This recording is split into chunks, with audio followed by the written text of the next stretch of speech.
Okay, but how does all this relate to real life? So far in this series, we've framed methods physicists use in terms of practicing science.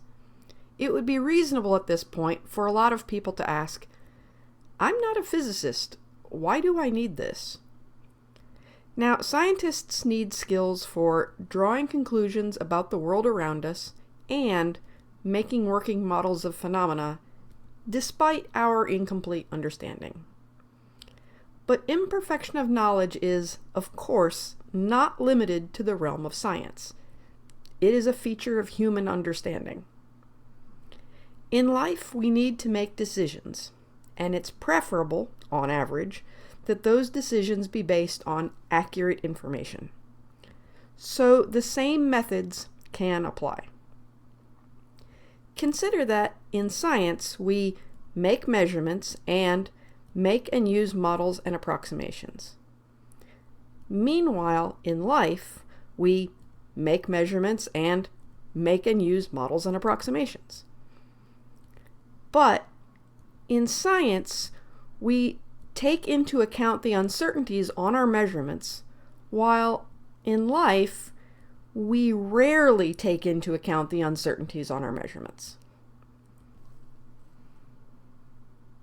And in science, we take into account uncertainties and regimes of validity of models and approximations, while in life, we rarely seriously take into account uncertainties and regimes of validity of models and approximations. What are some of these real-life measurements, models, and approximations? Okay, first, in real life, what measurements do we make? Well, we check the time on a clock, cook using measuring cups and measuring spoons, check the speed on our speedometer, poll our friends to see what opinions the people around us have, and so on. In those examples, we ignored uncertainties, like how accurate is the rate at which our clock runs. The gradations on our measuring cups are not infinitely precise. Our speedometer doesn't quote an uncertainty. And in sampling our friends' opinions, we ignored the effects of our small sample size and the correlations between our friends' opinions. And now in real life, what are some models and approximations that we use? We model an area on the Earth using a flat map. When we ask about the gas mileage on a car, we just quote two numbers, one for highway driving and one for city driving, etc. What uncertainties or questions about regimes of validity do we typically ignore in these examples?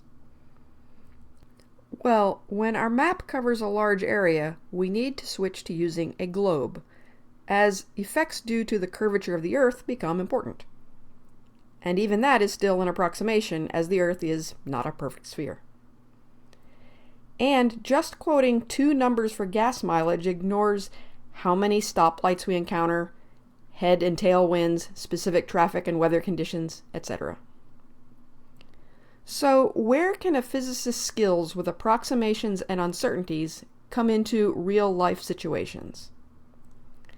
Let's first mention a couple of generalities. We make decisions based on information. It's important to have an idea of how wrong that information can be.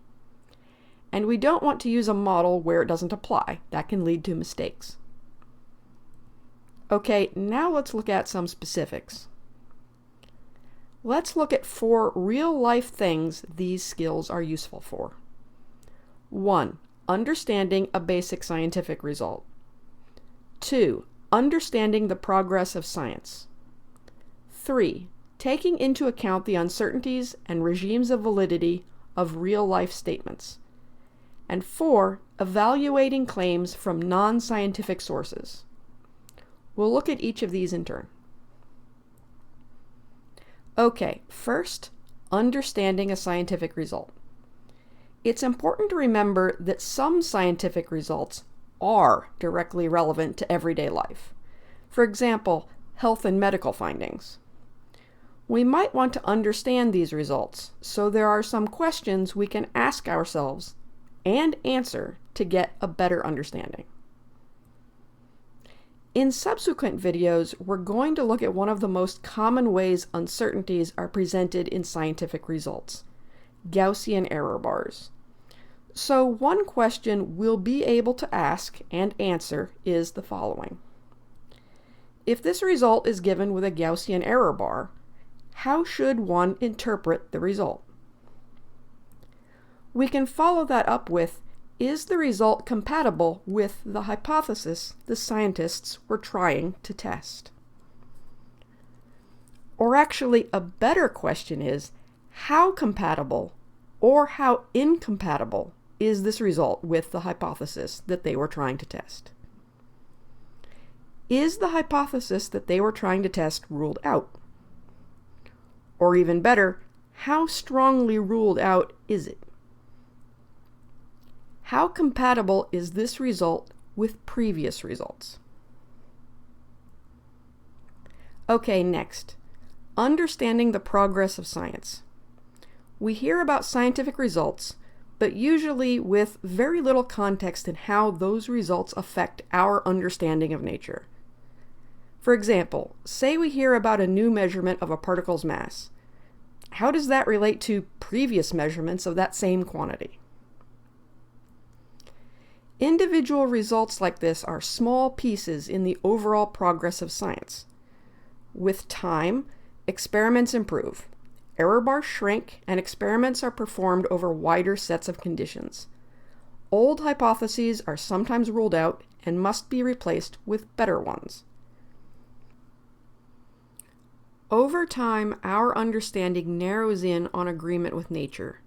Uncertainties and models are central to understanding this process. Okay, next, taking into account uncertainties and regimes of validity in everyday life. First, we can start to recognize that the quantities we use in everyday life have error bars, and we can ask if those error bars are sufficiently small for what we're trying to do. If we are asking ourselves questions like, how long will this take? Or how much will this cost? We can start to think in terms of informed ranges instead of single values.